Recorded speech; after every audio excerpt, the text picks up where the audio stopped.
Hello, my lovely people. Welcome back to the Parc Femme channel.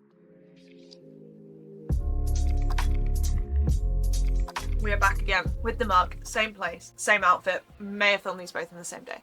Don't tell anyone. Anyway, today we're here to talk about the wonderful F1 Academy. In case you watched our last video and was like, F1 Academy, what's that? Or whether you are just now delving into the wonderful world of feeder series racing, we're going to talk about F1 Academy and everything you kind of need to know as you are getting into this season. As you're watching this, we have had our first 2 rounds, but there is so much more to come from this season. So we're going to talk about where F1 Academy came from, what F1 Academy is currently, and everything you need to know from calendar to drivers. Whatever you need to know about F1 Academy is right here. So F1 Academy is currently on its 3rd season of racing. This is their 2nd season on the Formula 1 bill. The first season of F1 Academy was held on a lot of different race weekends. We actually got to see F1 Academy while it was with the World Endurance Championships. The last one I saw it while I was at Zandvoort. So it was here, there and everywhere, and for its 2nd year it joined the F1 bill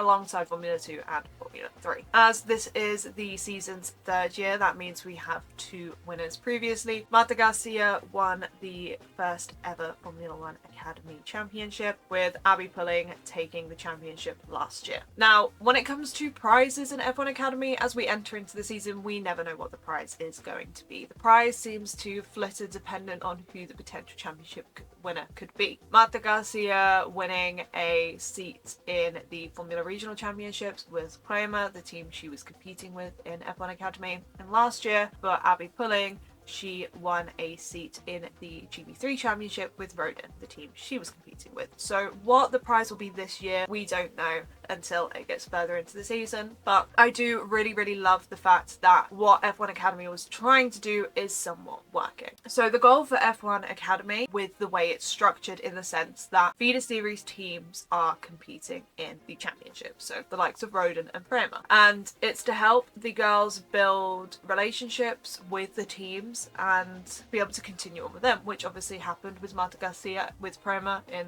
from the regional championships, Abby Pulling with Rodin for GB3. Somewhere like the way that the prizes are given, I feel like works, and I do quite like that route that it goes down. One thing F1 Academy also does is they introduce a wildcard round for multiple different races throughout the year, and previously that was Prema, who held an additional 4th seat for the year. However, this year High Tech have joined the grid, and High Tech are fielding 2 cars for the year, and their 3rd car is for the wildcard. So you might be thinking, okay, so how many cars do a team have? Each team has 3 cars, okay? 3 cars. Additionally, as well, as of last year, it became mandatory for all 10 Formula 1 teams to support 1 driver in F1 Academy. So 10 out of the 17 permanent drivers on the grid will be supported by a Formula 1 team. To start, we're just going to go through the girls on the grid and which ones are supported by F1 teams, so that when you're watching next, you know who you're looking out for, what kind of liveries to look out for, all those kind of shenanigans. Put numbers to names to liveries, all that jazz. So starting off with High Tech, the team that holds 2 permanent cars, we have car number 2 of Nicole Havdra.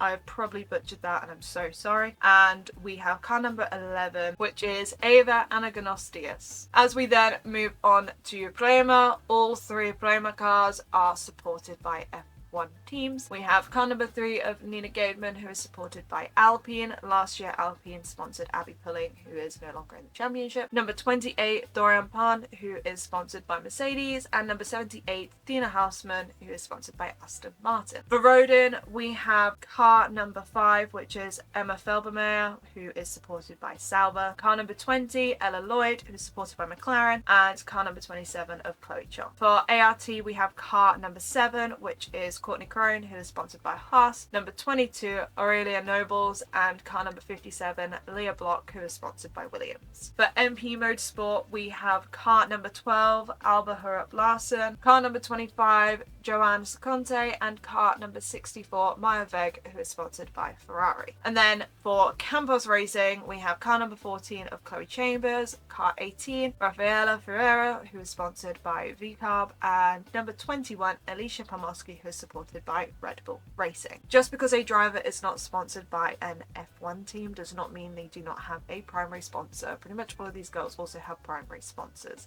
elsewhere. So in terms of the Campos Racing girls, with Ferreira and Pomoski being supported by VCARB and Red Bull Racing, Chloe Chambers is sponsored by the Red Bull Ford program. So working our way back up the order of the grid that we just went through, we do have Alba Horup Larsen, who is sponsored by Tommy Hilfiger for this year. We have Nobles, who is sponsored by Puma. We have Chloe Chong, who is sponsored by Charlotte Tilbury. Ava, who is supported by Tag Heuer, and Nicole, who is sponsored by American Express.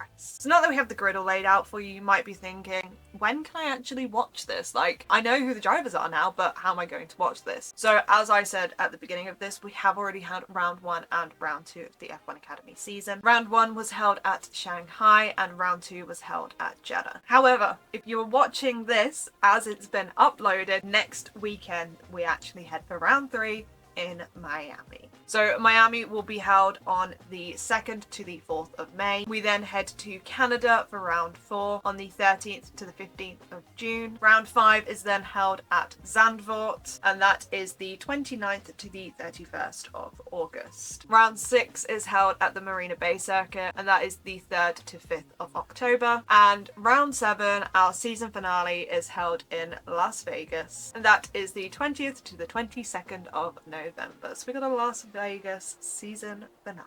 Each of those race weekends are made up of 2 races per weekend, so we get 14 races per season. But before we have the races, we do have the entire weekend structure to get through, because there is more than just the racing at the weekend.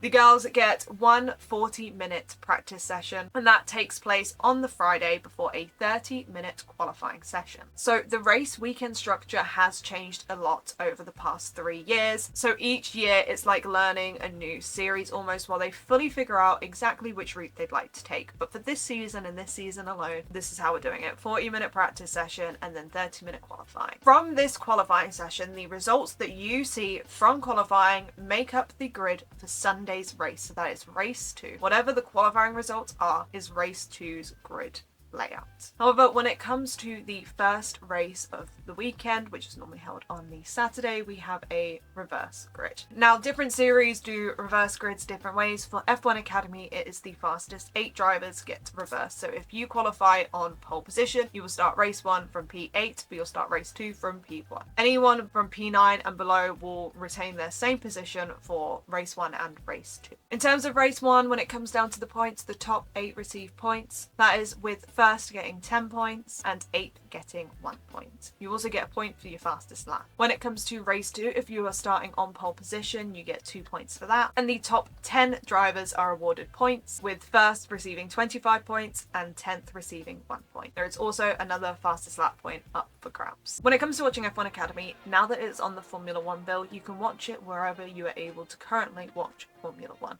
So for me, I watch on Sky and I can watch F1 Academy on Sky. If you have F1 TV, you can watch it on F1 TV. However, with F1 Academy, you can actually also watch it live on YouTube if you wish. Absolute free, accessible watching for F1 Academy, because it's all live on YouTube. You can also catch the live timings over on the F1 Academy website if you are a bit like Celeste and like to keep up with those kind of things. Now that we've discussed everything to do from the entries to the calendar to how the race weekend structure holds, you still might be sat here thinking, what is F1 Academy? Now, F1 Academy is a female-only motorsport series. This comes under a lot of controversy and a lot of fire, because obviously as women, we are constantly championing to have an inclusive place, and some people deem F1 Academy being female only as not inclusive, but more so holding women back, because if you want to be involved with the men, why not race against the men? And please bear in mind, a lot of these women racing in F1 Academy do also race against men. However, F1 Academy is about more than just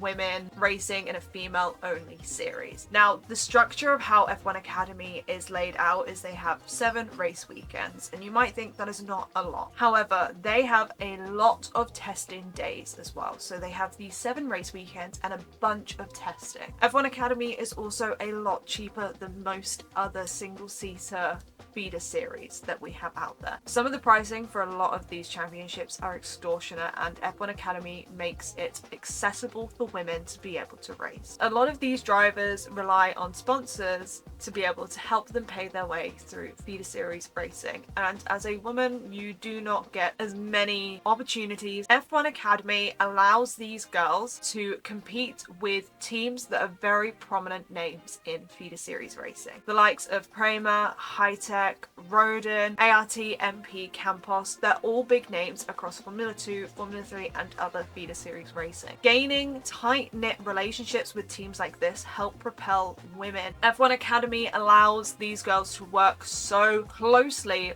with these teams, create relationships and bonds, and it helps these women be able to continue racing further on. As well, having F1 teams support these drivers opens so many gateways to women in racing. These girls get to be integrated into these F1 teams. They receive support from these F1 teams, allowing these girls, one, to be able to race on a F1 bill really helps open these girls to more opportunities. And the whole point of F1 Academy is allowing these women more opportunities. With F1 Academy, it is not a you join, you stay for life. Any driver that competed in the first year of F1 Academy, Chloe Chong excluded from this, you will not be seeing race in season 3 of F1 Academy. Chloe Chong is excused from this because Chloe Chong did not compete in the second year of F1 Academy. F1 Academy has a 2-year clause. You can only compete in 2 years of F1 Academy and then you must leave the series. This is to allow for more women to keep feeding into motorsport. This 2-year point that you cannot cross also is to push the women to continue their motorsport journey outside of F1 Academy. F1 Academy also has an age limit as well. You have to be 16 to start competing in F1 Academy and you must age out at 25. Now, the 25 situation on this, as you will have seen, there has been 26-year-olds racing in F1 Academy. As long as you are 25 when the first race of the season start, you are fine. That's just how it is, girlfriend. I'm so sorry that I have to be the one to tell you. As long as you are 25 before that race season starts, you can compete. Even if you turn 26 the next day, you can compete. But the age limit is 25, so 16 to 25. So you cannot make a full-time constant out of F1 Academy. Its main purpose is to help filter women in, give them everything they can possibly give them, and then push them out into the rest of the motorsport world. Now, one question that always crops up when speaking about F1 Academy is, why have I never seen an F1 Academy driver move straight up to Formula 3? Because that is not how the feeder series ladder works. Now, not everybody follows this journey. Kimi Antonelli, for example, skipped Formula 3. He went from Formula 3.5 to Formula 2. Some drivers skip Formula 3.5 altogether. But the normal basic structure for a feeder series calendar is F4, F3.5, F3, F2. If you're looking at this as well thinking, what is a Formula 3.5? I've never heard of that. That's because it's not the technical name. Okay, Formula Regional is 3.5. Formula Regional is quicker than Formula 4, but slower than Formula 3. So it kind of slots into the middle because it's not considered Formula 4. It's not considered Formula 3, so it's in that middle ground, and that is okay. So if you're sat there thinking, hey, why have I never seen an F1 Academy driver make it to Formula 3? Because it hasn't got to that point yet. The series has only been running for 3 years. This is its 3rd year. It's only had 2 full complete seasons, and it has only had 1 full complete season since a lot of these changes, like introducing it to the Formula 1 bill and introducing F1 teams sponsoring and other big companies and names sponsoring drivers. This has only been a thing for a year. We need to stop expecting so much from a series from the get-go. F1 Academy is Formula 4 racing. It's not Formula Regional racing, it's not Formula 3 racing, it's Formula 4. It is the introductionary stage of single-seater racing. You are then normally going to move up into something of a GB3 or a Formula Regional, because that is the next step on the ladder. If they then step into GB3 and Formula Regional and perform, and they get the sponsors and they have the funding and they have the seat, they will move up to Formula 3. Formula 3 is expensive. That is, I think, everything you need to know about F1 Academy. I absolutely love it. I think the racing is phenomenal. Those girls are phenomenal, and I love seeing women start their journey in racing. Let us know down below if you have watched any F1 Academy, if you're planning on watching any F1 Academy, if this video maybe helped you understand F1 Academy a little bit more. And we absolutely cannot wait to see you next week for another video. Ciao Bella!